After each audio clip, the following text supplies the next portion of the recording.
तो नमस्कार दोस्तों, आप लोग कैसे हैं। आशा करते हैं कि आप लोग ठीक ही होंगे। तो हम अपने YouTube चैनल सागर सिंह पे आप लोगों का फिर से एक बार तहे दिल से स्वागत करते हैं। तो हम आज आप लोगों को अपने इस चैनल पे अजीत आनंद भैया जी का शूटिंग दिखा रहे हैं, जो कि एक देवी माई का गाना है का शूटिंग है। अब देख सकते हैं कि पीछे माता जी का भी मूर्ति रखा हुआ है और अजीत आनंद भैया जी परफॉर्मेंस कर रहे हैं अभी, और इनके साथ बैक डांसर का भी काफ़ी अच्छा सपोर्ट आ रहा है।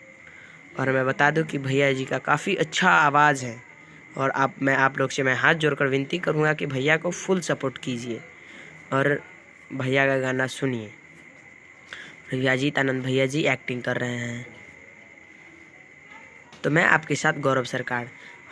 इस चैनल को आप लोग आगे बढ़ाइए, सब्सक्राइब कीजिए, लाइक कीजिए, कमेंट करिए। धन्यवाद।